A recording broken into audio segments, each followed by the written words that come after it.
And one of the things that I guess in the community, I heard that, Medicaid is kind of cutting back a little bit, and Healthcare Partners supposedly is going to not take Medicaid patients, and that's kind of unfortunate. It will throw a lot of people out into looking for a physician.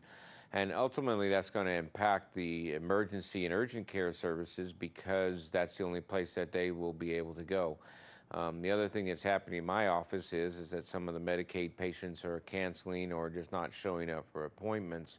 And not that I have anything against Medicaid, that's not the issue at all. It's just that, as someone said, they have no skin in the game. They really don't have, I mean, it's too convenient. Things may get in the way. I got it. We all live in a busy world today.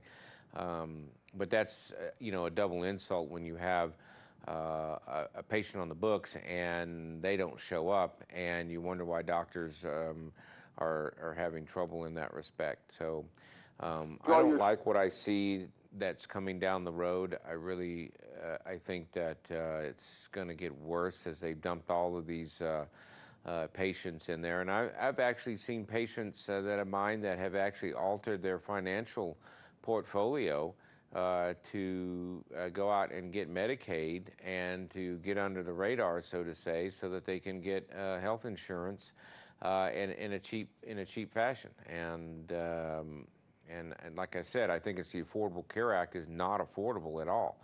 And we've gone over that over and over and over again. But when you tell an insurance company you have to cover pre-existing conditions, how do they do that? They raise their deductible, okay, to an enormous amount so that you shoulder the burden of that. But yeah, you got some insurance, so here you have a $6,000 deductible and you're paying $6,000 a year. Where's the sense in that? It was easier to take $6,000 out of your pocket and if you had to pay for your health care, which is still the cheaper alternative when it comes right down to it, than it is to to pay that kind of deductible and still have to pay $6,000 out of your pocket. It didn't solve anything. And I don't know who really got rich on that, because I can't really determine who was the beneficiary of that except for maybe the insurance companies or the government, because now the government's penalty for not carrying health insurance got pretty expensive. And maybe that's what they want to do. Maybe that was their theory all along, was to drive more people into dependency on the government. And I've always heard this statement, and let me see if I can get it right, but a government that is big enough to give you everything you want is also big enough to take away everything you have. And that's probably what's ultimately going to happen as we become more and more dependent on a system that is meant to take away, your freedom of choice and your rights to choose what you want to do. I've often thought that the cash pay system for medicine is the best way to go, but I even hear there's some doctors that won't even take cash. I mean, they just won't even deal in that realm because they want to do insurance. And I think that that's insane, because I think you should be able to go in, if you're a cash pay patient, and negotiate a lower rate for the services that you want. And then the pharmacies and how I mean, it used to be they had numerous, I talk about this a lot in the office, they had numerous generic houses, drug companies that would do different generics. Like if a drug went generic, then there would be numerous people competing for that business. Well, what's ended up happening is that they've narrowed it down to just a few houses that do generics, so the costs are outrageously expensive. And then if a drug goes off patent, then they sell an exclusive license to a generic house. So they charge a little bit less, but they're still making tons of money off of that product. So, I mean, the American public is just being taken and rolled over a barrel, as far as I'm concerned, when it comes to the cost of pharmaceuticals and what they're doing to us. It's insane. Go to Mexico and you can see what a tube of Voltaren gel costs $60 here, and it costs like $8 over there. Benicar, a blood pressure pill, get it for pennies over there, and you pay through the nose over here for it. And that's insane. It's just absolutely insane.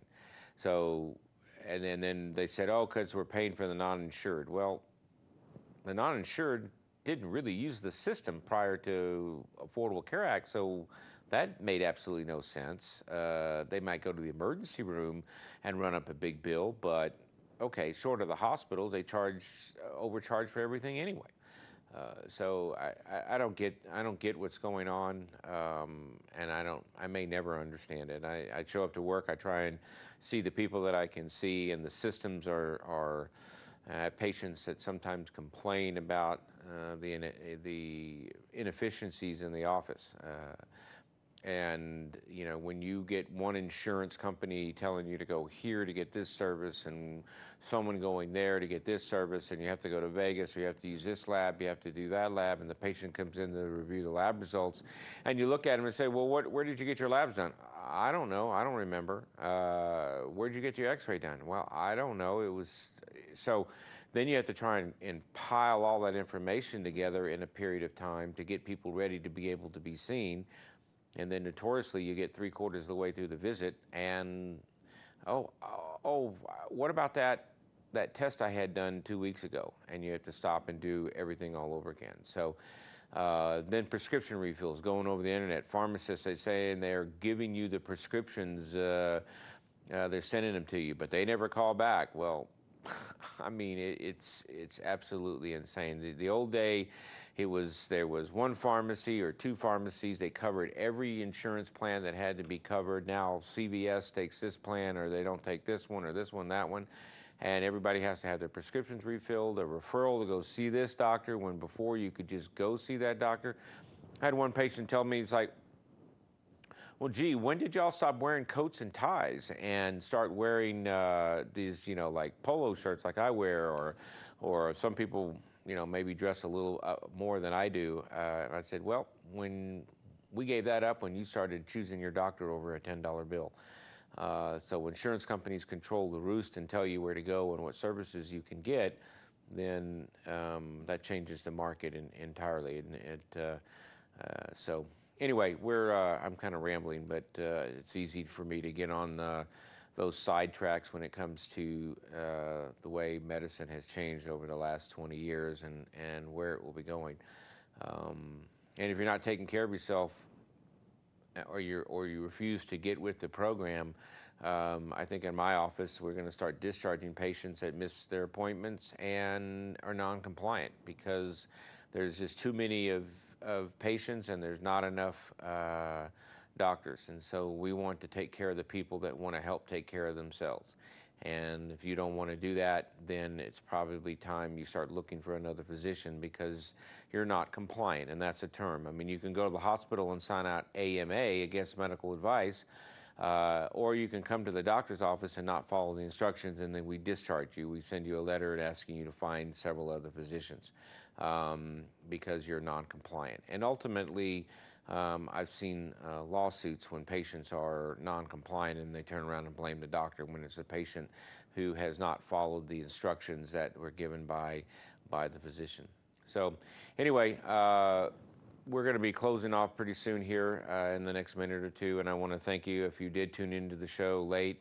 I know I threw a lot of problems out there that can't be solved. I wanted to continue the discussion on the MERS virus, and that'll have to be tabled for another visit. I do know that I have Kelly Adams scheduled to come on a future show here to discuss what's new at the hospital. And I do believe, since the hospital has been under his helm, they have done a better job than previously before.